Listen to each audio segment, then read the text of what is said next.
crap. Good afternoon, friends. I'd like to welcome you today to What's in Tegan's Storage Locker. It's the show that dares to ask the question, just what is in my storage locker? The answer today, well, folks, it's comics. I grab a fistful of comic books from around my immediate surroundings, and we look through them here on the screen for your pleasure. Now, I've spent more or less the last 20 minutes trying to interest him in the little rattly ball. He hasn't seemed all that interested in the little rattly ball. Honestly, I think his hay fever is getting to him. Yeah, we live right outside a bush that creates all this awful pollen, and it's just, I know, it's a trauma. All right, so the first thing I'm going to do is I'm going to tell you to go check out the Patreon if you like the show, if you appreciate it. If you appreciate what I do and you want me to do more of it, that's how you show your appreciation. Maybe one of these days I'll make the capital investment required to buy an actual microphone. Maybe. I don't know. I'd like to. I think at this point, doing that would require updating every other step of the process as well. That's going to take a while. I don't have that kind of time. This is my free time as it is. So, probably someday, I don't know how soon. You can tell I'm really making it a high priority. 2099, World of Tomorrow. Doom's Final Gambit. Yes, well, it's been a while since we looked at a 2099 book. I have most of them here. And I haven't actually spent that much time pawing through them because I remember them really well. I read them, most of them, even the mediocre ones. I read them multiple times because I really liked the 2099 line. I was in. I was even still in when it started to go downhill. You know, it could have had a bad patch and come out, but it did not. It had a bad patch when everything that wasn't sprinting on its 4 feet was getting mown down in the streets. So this was not a good book. I'm not here to sing the acclaim of a buried treasure. No, this was a very sad book. A monthly, it might have been even longer than usual. I don't know if it was double, maybe feels like it. It's $2.50 in 96. I think that's a little bit bigger. And it's just the catch-all that they stuffed what was left after they had been shaking the ant hive of the 2099 books for a good, at least a solid year and a half by this point. Things just went completely downhill. Basically, there's two things that I think tore the guts out of it that they couldn't really get the momentum back without. And I can't remember. I think the first one, honestly, was Rick Leonardi leaving Spider-Man 2099. I think his presence gave that whole line credibility. You know it did, because that was a very decent-looking book with Rick Leonardi and Al Williamson. And it was very well written as well by Peter David. It was a hit. And when Leonardi moved on, David stuck around. But the other thing I think that really hurt them was a little bit later than this, when Warren Ellis left. He had, I must say, it's a matter of public record. I said it many times in the past. I was quite enamored with his work for the 2099 line. At one point, I considered it very influential. But in hindsight, you can still say, objectively speaking, he came in, he gave that line a real kick in the pants when it could have floundered a bit. And they got a whole new burst of creative energy out of making Doom president, just doing something really cool that they could never do in the regular books. But they probably got a few people at least to check out the idea, like, oh, Dr. Doom, he becomes president of America. And the book that book is one of Marvel's best books in the 90s, and it was extraordinarily influential, as I say. But then the word came down.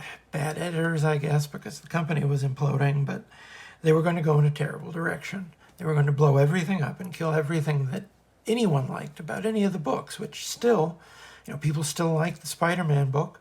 People were still reading the X-Men book. But Warren Ellis heard those plans, and he said, this is going to kill the books. I'm out of here. I don't want anything to do with this. And so his story basically ends, boom, with a karate chop. It's done. And then 2 issues later, Doom 2099 is having crossovers with the regular Fantastic Four book.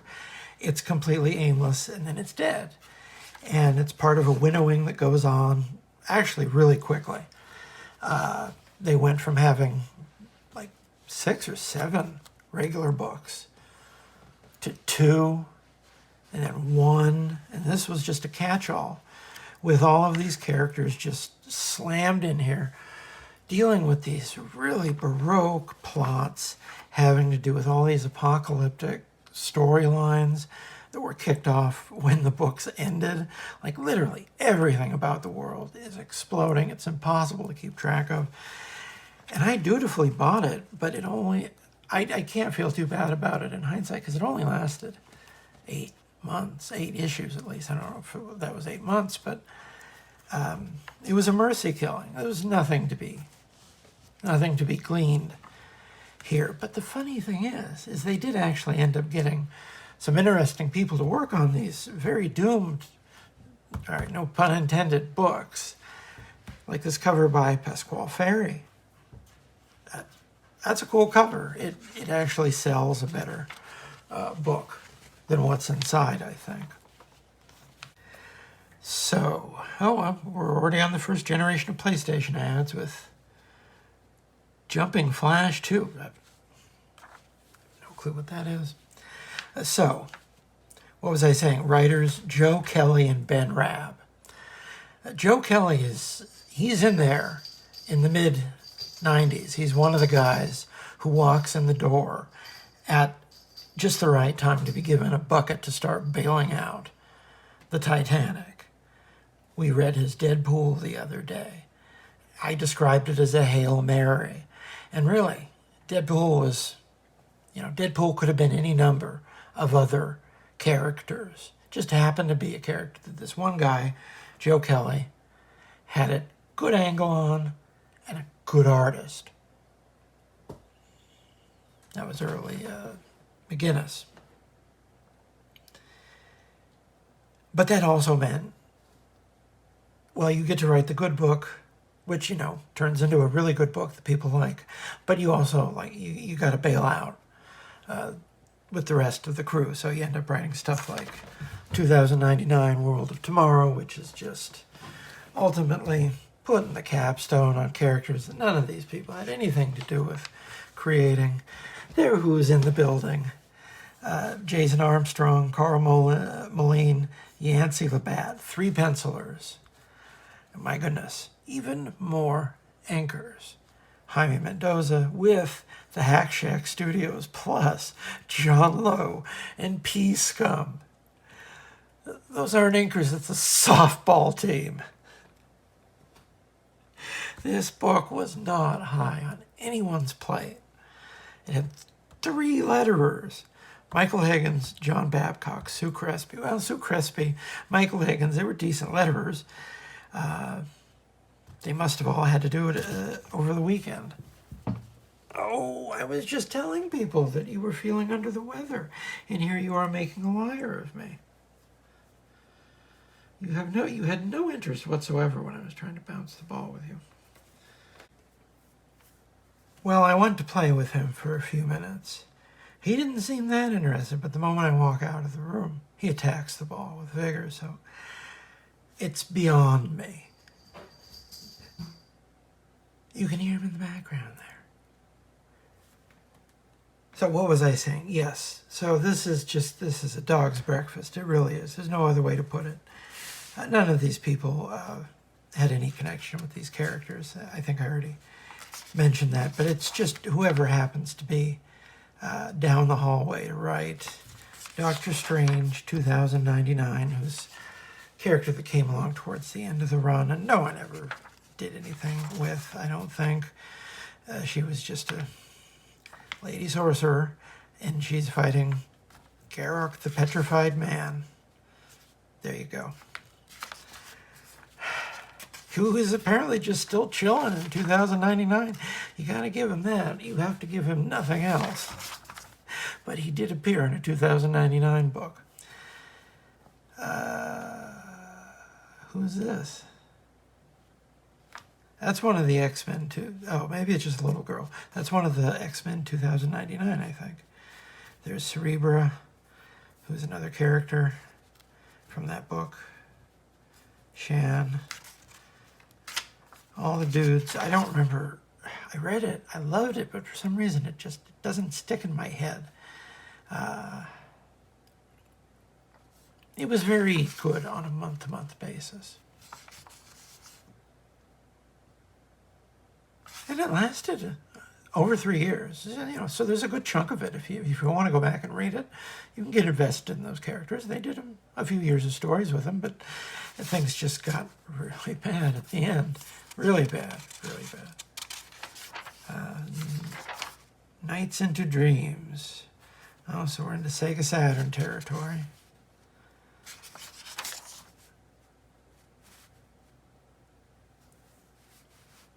I think I played a demo of the Sega Saturn once in a Toys R Us. I think it's about as close as I got to that system. So, we're dealing with the X-Nation characters, who were one of the last additions to the line. I don't think the book lasted a year. It was, it was an X book. It was Future Mutants doing something. Oh man, I don't know any of these people. Speaking of Ares, that's one of the colony's hydroponics replicators. What in the world could you be using our tech for? Oh. So they're just throwing things. Oh, radio-controlled cars. I think we've seen that happen at least once before. I think we're already getting a bit outside. And of course, I think I also mentioned, I think we're starting to get to where that's a little bit below the demographic. So you're not going to see those kind of toy ads for too much longer. Unhand or vile reprobate. Well, that sounds like Doom. What's that? Oh, that looks like Spidey without his mask on. Well, hello. He's positively destroyed this chair. I don't know any other way to put it. I'm not saying it was a great chair, but it deserved better. One interesting thing about this book, I should say, is that it ended up being, whether by design or by chance, that the end game of the whole line was a phalanx invasion, which, as decent idea as any, I guess. They were... I never got the sense that they were a particularly popular X-Men villain. They did a crossover with the Phalanx before Age of Apocalypse that no one remembers. It was not that good. So I never got the idea. And, Warlock wasn't really central to those books for decades. So, I don't know. I've never really... I don't know. I'm not going to talk about what's going on in the X books now because I really am profoundly out of date in it. But I just never cared for the Phalanx. But I did think that was one of the better parts of the early stuff from the Krakoa era that I did read, was them being slightly, upgraded in terms of threat level.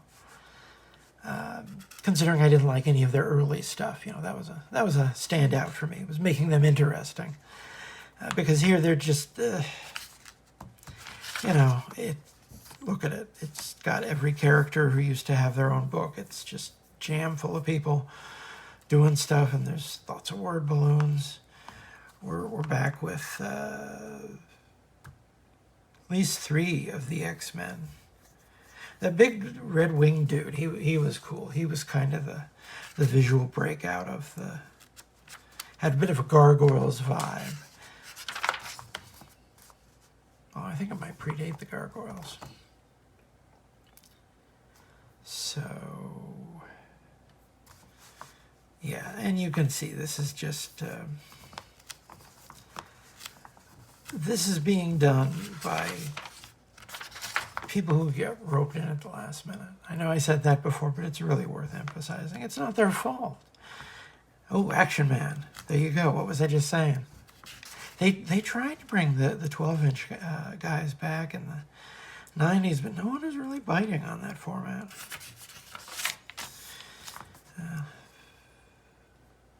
All right.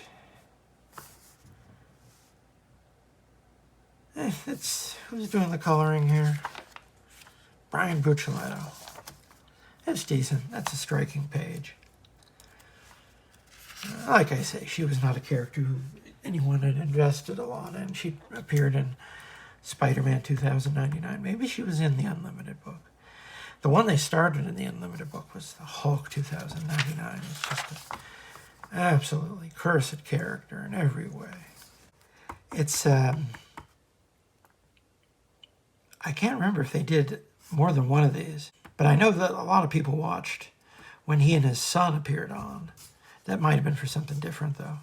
Maybe John Romita Jr. was a repeat offender on QVC. Yeah, man, this is just not... Oh, Garrick walks the earth not only as a man, but the new Sorcerer Supreme. Well, there's something that is probably really interesting to the crew who started with Spider-Man. Yeah, we're off in the bushes here. They were left with terrible, the people who were roped to do this comic were left with really awful, declining status quos across the whole line. And they're doing the best they can with really, poor setup. No one's under any illusions. Now, I want to say a year or maybe 2 years later, they came back and did a 2099 one-shot to wrap up everything in a nicer looking bow. And it's actually, I don't remember who the creative team was, but it's actually a very, very nice looking book. They put a little bit of care into it, at least, considering that they got a lot of people to buy those books over the years. We were invested in them, so it was nice that they got at least a better send-off probably than the New Universe got, considering, they got rather destroyed in a war. And then brought back in Star Blast, which is, if it's a choice between not getting to come back or getting to come back briefly in Star Blast, I don't know, maybe better off just staying home for that one. Oh, and here's the Vulture 2099, which is one of the earlier ones. I think this was in the very first Spider-Man 2099 story, just like he was in the second issue of Amazing Spider-Man. The Vulture is... I always liked the Vulture. I like the classic Vulture. I think I've already said my piece about the Marvel Cinematic Universe Vulture. Very little resemblance to what I enjoy about the original character, but that's usually how it is with me. Very rarely have I been completely satisfied with any adaptation. I have very, very stringent tastes because I've seen so many of them. And I just gave up a little while ago. A Guide to the World of Tomorrow. See, yeah, they know they have to just put in a dramatis personae page to remind you who all of these people are in these two different plot lines. This one Latverian group with Doom, Spider-Man. They're fighting the Magus, who was the first Phalanx we met. He was the one who appeared in, I want to say he appeared in Uncanny X-Men before he appeared in New Mutants, but if he didn't, it was only by a few months, because Claremont introduced him and Warlock became a member of the New Mutants. Xena, who was Miguel O'Hara's girlfriend, I think. I think. Nostromo, I think he was one of the X-Nation kids. Willow, La Lunatica. I don't even remember if she was in the X-Men or if she was a villain. See, they lost us. Somewhere along the line, they just completely lost the plot. Back-to-back cool cartoons, man. This Hulk cartoon, which I only ever saw a few episodes on because it was on UPN Kids Sunday morning. Wow. Yeah, I only saw that a couple times. It was a Jumanji cartoon. The Mouse and the Monster. Bureau of Alien Detectors. Wow. This Hulk cartoon, they made a couple good Hulk toys. By that point, the toys were consistently better than the cartoons.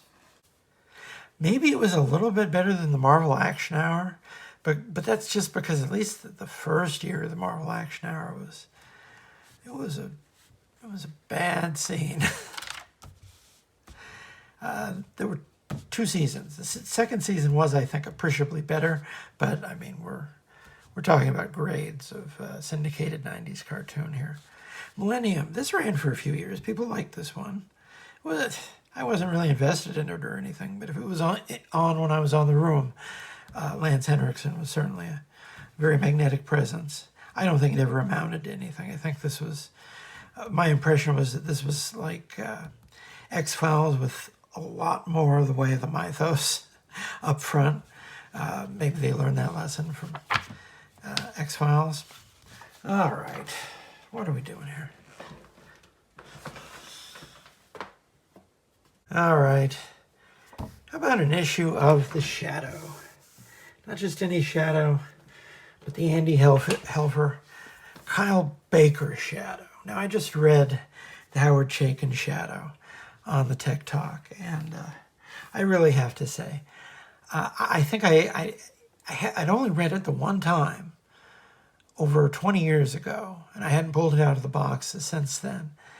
And my goodness, I didn't end up liking it that much. What I liked was how it looked when Howard Chaykin drew the Shadow. He drew a great Shadow. His Shadow in action was fantastic. Do you know how little there was of that in the Howard Chaykin Shadow series? And the book, it became ongoing after that. It took a year. Then they put out a series with Bill Sienkiewicz and Helfer writing. And Sienkiewicz did it for, I think, 6 or 7 issues. And they look fantastic. Of course they look fantastic.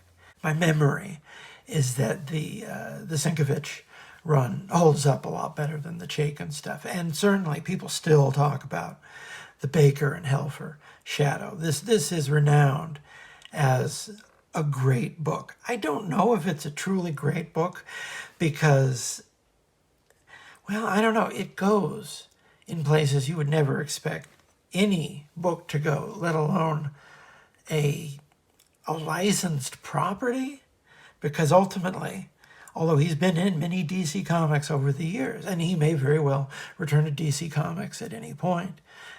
It's been a while. We may expect to see him soon.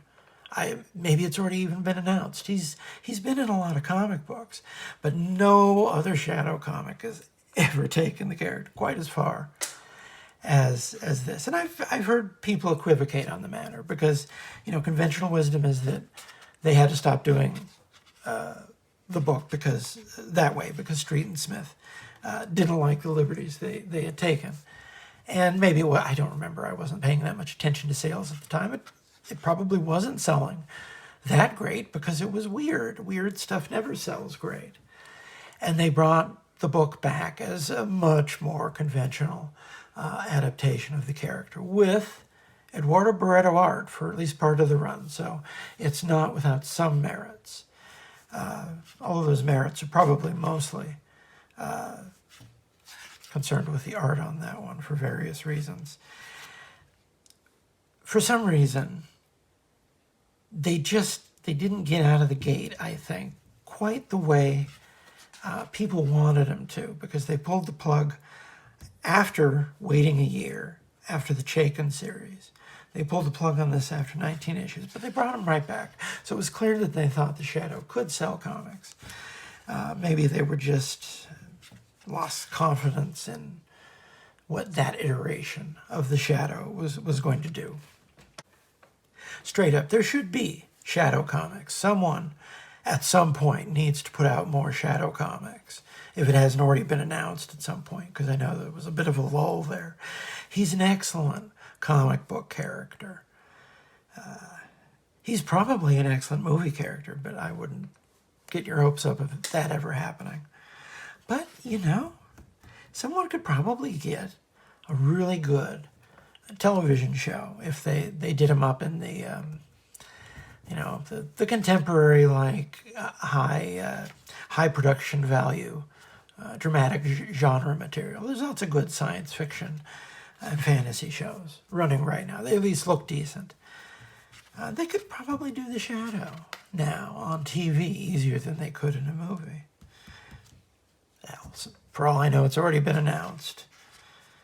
So, yeah, it's Kyle Baker. And so, you know, Kyle Baker in 89. I want to say this is 88 or 89.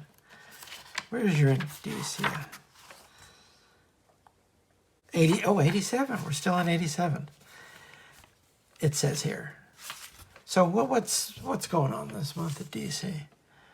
This is when we're seeing really the consolidation of what the energy that becomes Vertigo. Karen Berger is putting together a portfolio of creators and books who ultimately, you know, she will trust to create a real publishing force to be reckoned with. And already you think, I think you see here, well, clearly, Kyle Baker doing monthly comics. There's Howard Chaykin again. And this is him doing Blackhawk, the World War II guy. Now, the interesting thing about Blackhawk is I think he was the only one of the World War II characters to rate their own, post-crisis reboot like this. I think, the deal with Sergeant Rock has always just stayed the same. The line back to Earth 1 and Earth 2 was that Frank Rock is on every Earth, and that's more or less, because of its subject matter. It was universal, as it were, and I think the same applied to most of those characters after the post-crisis period. If it happened during World War II in an old comic, it probably still happened after the crisis. And like I say, the Howard Chaykin on Blackhawk is really the only exception to that rule. In my recollection, of course, it's been a long time since I read these, when I read all the Howard Chaykin in my 20s. The 20s is when you need to approach Howard Chaykin. Anything earlier and you won't understand him. Anything later and you won't be able to stand him. But my memory is that this one holds up better than the Shadow book that I read. All right, so Infinity Incorporated is, Todd McFarlane's gone. So this book is on its last legs. Roy and Dan are going to return to Marvel very quickly. Basically, within a year of Shooter being gone, the Thomases are back. Rick Veitch is already on Swamp Thing with Alfredo Alcala. Legion of Superheroes, this is the tail end of Legion of Superheroes 44. This is into 5 years later, isn't it? Or isn't it? I'll be honest with you. No, I think this was before 5 years later. I get mixed up because I read that stuff many, many years ago. I went through a period where, when I was living in Massachusetts, my local store, over the course of like a couple months, but like a decade's worth of Legion of Superheroes in the quarter boxes. So I just read 10 years of the Legion pretty much in one gulp, and the books that they put in the quarter boxes stopped right when they got to like 5 years later, or just a little bit before that, because that's, I guess, the stuff people still wanted. Doug Mensch has a brief run on the Spectre here. He's got Grey Morrow. Grey Morrow is worth reading, whatever he does. Wasteland 4. This is an interesting anthology. Doesn't necessarily get any mention today, but just look down the list here. John Ostrander, Del Close, Donald Simpson, William Messner Loebs, George Freeman, David Lloyd. Yeah. For some reason, New Titans has moved on to being a fancy paper book by now, along with Legion. Those were their newsstand all-stars for years. Hellblazer, number 2. What was I just saying about the early Vertigo? That was Jamie Delano and John Ridgway. Dave McKean's doing the covers for that early run. The G.M. DeMatteis Forever People. That's not a book I remember at all. And wow, only issue 2 of the Mike Grell Green Arrow. That along with The Question down here. Denny O'Neil, Dennis Cowan, Rick Magyar inking. Those 2 books, I think, become the nucleus for a whole mood of DC that's a little bit south, maybe of where Karen Berger ends up, but ends up being a place where they can have books like, Starman and Hitman that continue to be, critical successes on the direct market as the newsstand dies. Which was, a model that worked great for them for 15 years until, basically the newsstand died and they didn't need to have a 2-tiered retail strategy anymore. Oh man, look at how good this is. Look at how good this is. Oh. The only reason why we haven't read any of the Kyle Baker Plastic Man is because it's in a unit that I can't get to right now. It's like a bit of a drive. I know I have multiple units. It's not an ideal circumstance. But I got a YouTube show out of it. That's the only reason why we haven't read them, because they're sitting in a handful of comic book boxes in another city. But his Plastic Man is one of the best books of its decade. And it did not. I think it lasted 18 or 19 issues. And that was with practically the entirety of the right-thinking, world of comic book readers pushing with all their might. And, it's the last time, I think it's the last time, I may be wrong, but I think it's the last time Baker tried monthly comics. And, frankly, I can't necessarily blame him. Because he put his all into that book. He really did make probably the best go at Plastic Man that anyone has done in decades. The problem is I think it's a comic book that would have sold like 300,000 copies a month if it had shipped like 20 years earlier. The market just wasn't there for general audiences comedy stuff, and that's, kind of what it was. It was a mainstream DC superhero book. It was funny. It wasn't trying to be anything other than funny, and that's just not. Plastic Man wasn't a character that anyone was probably going to come up with a really commercial hook for, but just trying to do the book really funny, certainly, even when it worked fantastically. It wasn't something that the direct market of the early 2000s was built to support. Quite the opposite. It was built to kill books like that in the crib. Every good run from that period in the industry's history. Now, of course, I say that, knowing well that nowadays a good book, like a few months ago, Al Ewing had a new Avengers book, Avengers Inc. I got it. It was great. It was a wonderful book. 5 issues. Their number one writer, just about, couldn't ship a book with their, number 1 or 2 franchise, depending on what day of the week it is, for more than 5 issues. Those characters were in movies. It had the Wasp and the Vision. Moon Knight showed up. Thor, there was Thor stuff in it. I try not to be a doomer about the direct market. I actually think in some ways the direct market is rather stable considering circumstances. But that isn't a good sign. That isn't a good sign. Man, look at this. You don't even mind the gradients because keep in mind, this is 1987. So, who's doing the coloring? Tom Zuko. This is way before anyone had brought a computer anywhere near a comic book. I think maybe the was it Shatter? I don't have a copy of it. And then it was the same guy who ended up doing a Batman and an Iron Man graphic novel, not together, two separate ones, in the CGI, early, like pixel CGI. And it was a few years before people were really using computers, you know. It was around a little bit later than this that Marvel started their Akira. And their Akira was the first book of their, I think the first Marvel book that had computer coloring in it, which is kind of an odd little bit of history. You know, Akira made history when it was published in every country it's been published in. And I keep saying, man, they're bringing back Godzilla and Rom, even in just omnibus form. That is huge.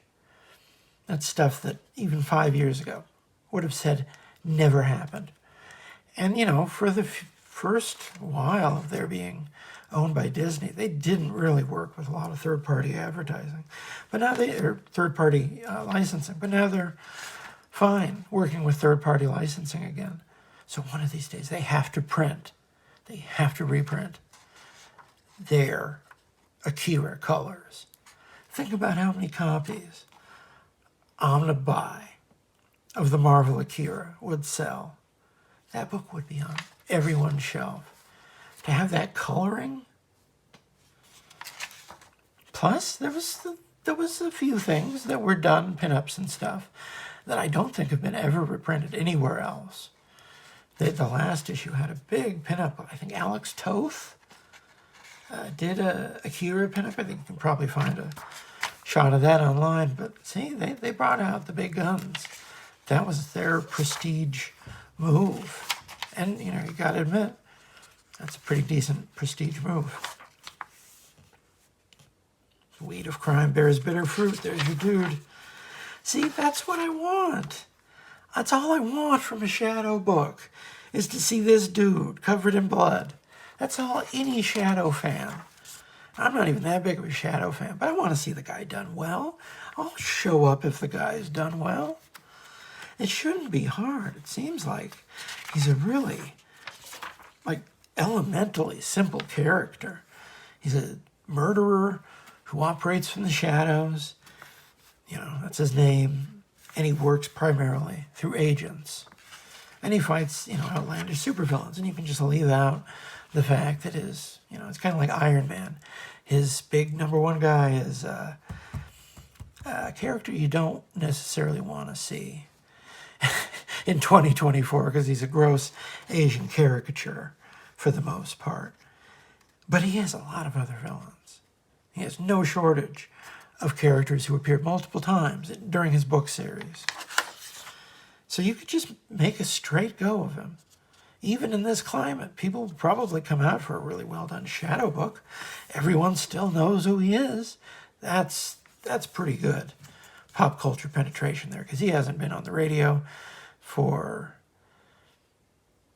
6 or 7 decades, and he hasn't been regularly published in fiction in 6 or 7 decades, and yet, you know, people still know his catchphrase.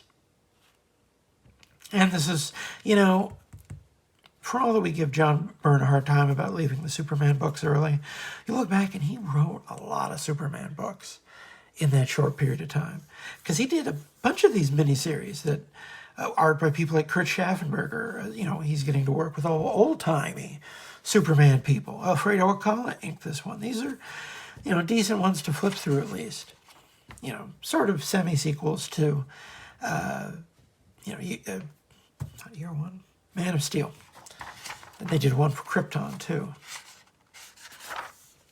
Yeah, they're still putting out a fair amount of Legion material, though. They're up to the 64-page special Legion number 45, putting a big anniversary on it, anniversary branding on it, because it's Future's 30 years old. I wish they'd bring back that branding. Everyone loved that anniversary branding, because you knew when you were buying one of these big, fat, honking anniversary editions, you were going to get a real special package. And they can still put together nice packages. You know, they still put together really nice, comic books with spines, with all the big creators coming out to do a few pages. So bring back the anniversary branding. Yeah. Who's Who in the Legion number 1? They were still pushing the Who's Who. Oh, and this month in Secret Origins was the Legion special with the Legion of Superheroes, but also the Atom. That's a odd mixture. That's Secret Origins. I think we read one issue of this Secret Origins, because I don't have it all in individual issues. But man, this Secret Origins series, it's a real gem. It's an anthology, so you get, you roll the dice, but you get new good people just about every issue. They're pushing Checkmate, which did not end up being one of the better remembered series from this period, even though they were one of these concepts that John Byrne had a hand in during this time. You can't say that DC didn't get their money's worth out of him in terms of, pushing a lot of new stuff. Paul Kupperberg, who was, I think, he was about to lose, if he hadn't already lost, Doom Patrol to Grant Morrison by now, because his version of Doom Patrol just wasn't. Oh no, he still had a couple years on Doom Patrol, because Morrison didn't start up till the very beginning of '90. I should remember that, because I wrote an essay about it.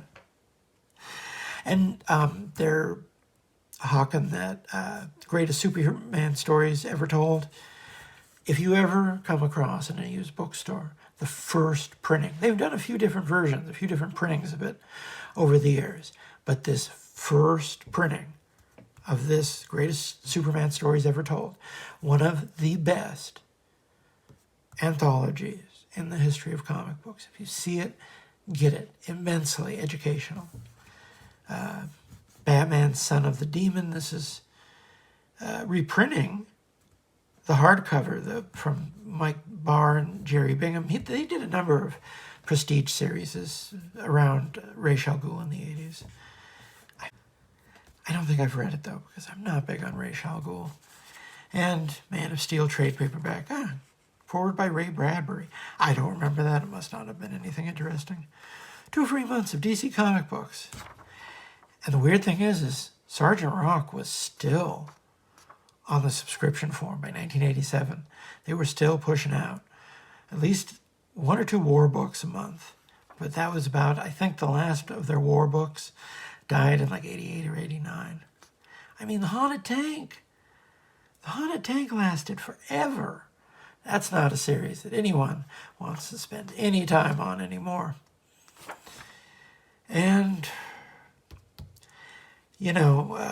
Jim Starlin in the late 80s doing Batman and the Justice League. I don't remember this at all. Was that something someone wrote on that? Oh, well, there you go. I paid 50 cents for this, so I can't complain overly. All right, here's something fun. Here's some Gil Kane for you. 90s Gil Kane. And 90s Gil Kane, he still had it. Man, up until pretty much the day he died, he could draw a fantastic comic book. I've looked, I think, in the earlier run of this show, I've looked at really late 90s Gil Kane. And you can see he's lost none of his storytelling acuity. Nothing at all. He could do it in his sleep. And certainly this was 94, I think. Yeah, 94. And this is Stephen Grant working with Gil Kane. They were actually close.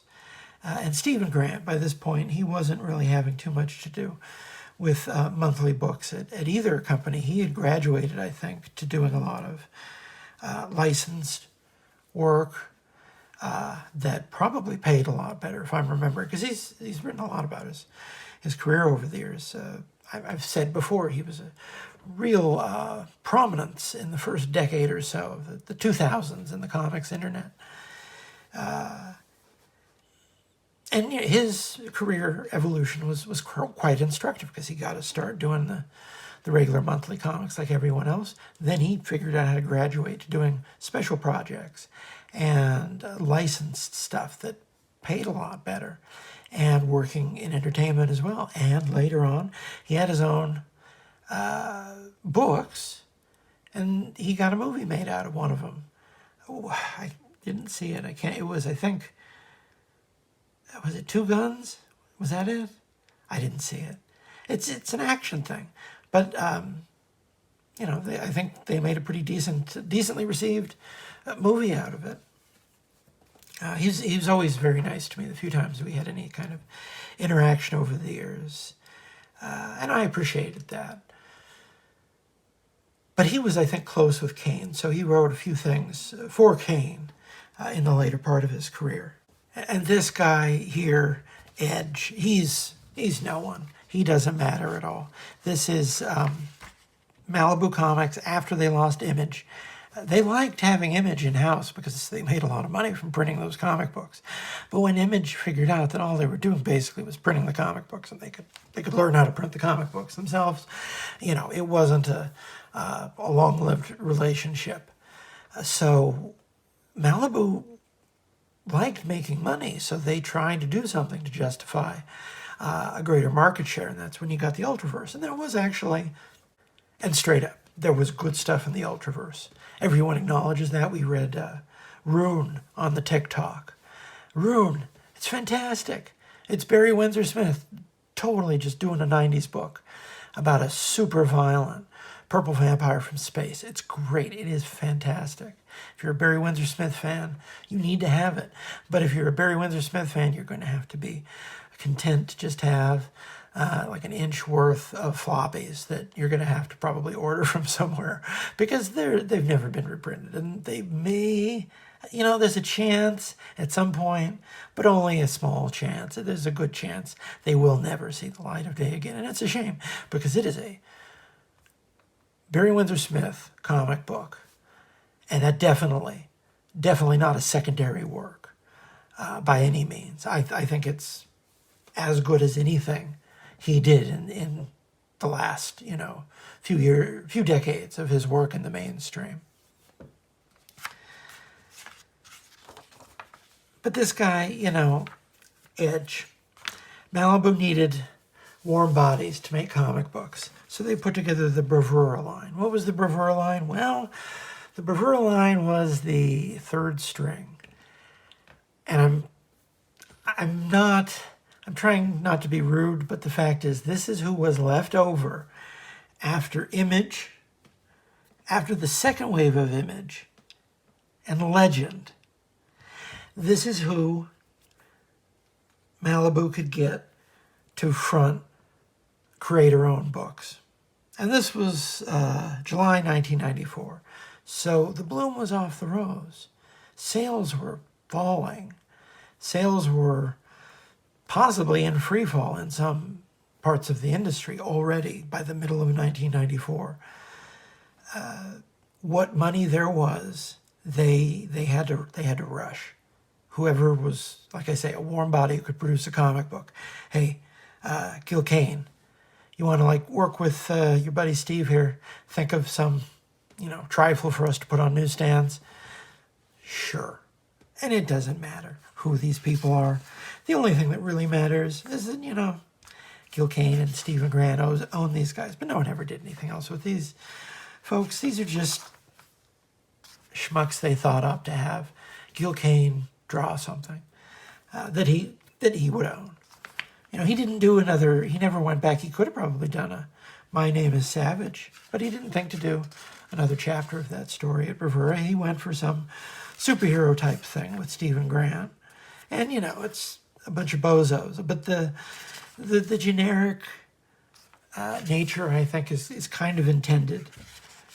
Because this is, Stephen Grant is putting the script together here. And he's a smart guy. It's rare for him to touch superhero material without having something interesting to say on the material. So this is obviously a little bit of a arch approach, I'd say, but that doesn't mean in any way that this is secondary work. Oh, are you fan enough? Bravia Gold Stamp Program. Oh man, I'm sure we'll have the ads at the end of the book. Now the interesting thing about this is it's Gil Kane doing basically an image book, more or less, with a bunch of generic super guys running around hitting each other. Who's doing, oh wow, see, this is the period in Malibu where you got multiple names and colors. Interior color design, Mickey Rose. Interior coloring, Boo Tones with Lydia Nomura. And then they have a separate colorist for the cover, Richard Ory. But you can see, just him trying to do an image comic basically just means him trying to draw a Gil Kane comic. Because while you can definitely tell there are a few stylistic choices that show Gil Kane has actually been paying attention to what's selling at this point in time, the fact of the matter is it's not that big of an adaptation. Because everything the image comics people were doing, everything that wasn't explicitly an influence from manga, I would say, was influenced by an artist who would cite Kane among their primary or secondary influences, because Kane had been around long enough that he influenced Neil Adams. And half of everything that the image people were doing was just a further development of all of Neil Adams' techniques. So really, this is just Gil Kane drawing a Gil Kane comic book, and then you sit there and gawp and realize, wait a minute. He was drawing comics like this in the 60s. He didn't maybe start out drawing comic books like this, but certainly by the late 60s, by the time he's doing Captain Marvel, for Marvel, his run on Captain Marvel, if I had to pick a handful of issues to show anyone, to tell them why Gil Kane is so important, I would tell them to go look at his run on Captain Marvel. It's only a few issues long. It's before the Starlin stuff. And it's, in the period before Jim Starlin, when Captain Marvel was switching creators practically every issue. No one really had anything to do with, any idea of what to do with the guy, because every new creator brought in a new idea.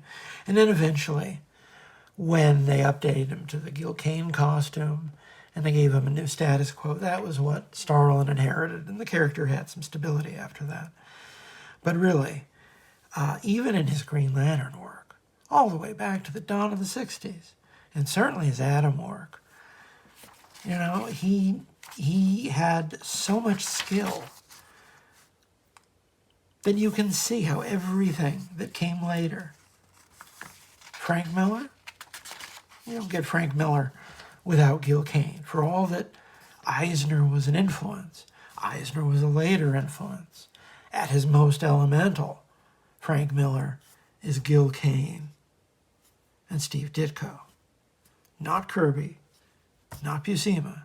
He worked with Buscema, but there's very little Buscema in his style. There's some Gil Kane in Buscema. And Gil Kane was still out here putting books on the stands. I bought this at a drugstore.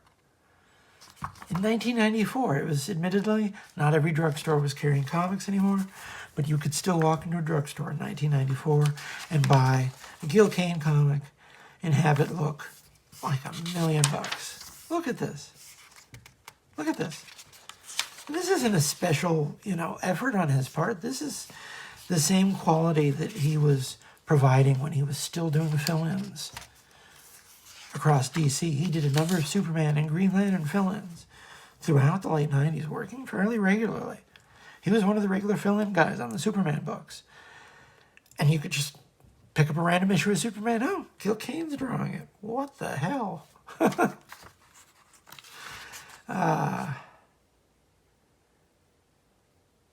Man, they were kind of putting the cart in front of the horse there, selling Bravia t-shirts.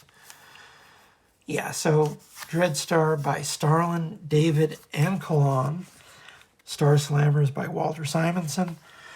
Like I say, Bravia went for the people who didn't have anything going in Image or Legend and had something on the burner that they could take off to use. Star Slammers, I don't necessarily think that Walter Simonson had another great Star Slammers story in him, but they were at least something that he had done before and looked really good. And he was doing a lot of work for Image. In fact, one of the recent episodes that we recorded of Udder Madness was talking about his Top Cow work. And, this is one of many, infrequent but occasional returns to Dreadstar from Jim Starlin. So, he did another book with them, Breed. It was actually kind of fun. It was really super gory. He was definitely channeling a little Frank Miller there. Nothing can prepare you. Is this Mortal Kombat 1 or Mortal Kombat 2? I want to say Mortal Kombat 1. I never had a copy of Mortal Kombat 1. I played a lot of Street Fighter 2. Oh, Natural Born Killers. I think I mentioned it before. I'm really glad that didn't come out today. I don't think we could survive the discourse. Maybe just don't let the Zoomers know about Oliver Stone in general. I feel like I've had enough conversation about Oliver Stone to last a lifetime. I don't need any more. Death and Return of Superman, that was a decent game. I think I rented it once. Starlin, Grant and Kane, Dan Brereton, I think this was maybe the first Nocturnal series. He ended up sticking with the Nocturnals. He did enough to get like a decent-sized trade out of these characters, I think, if I remember correctly. This Peterson and McGuire. Kevin McGuire did this thing called Strike Back. Never used these characters for anything else, I don't think. But this is a fantastic series. This is one of my favorite series of this era. I love this series. The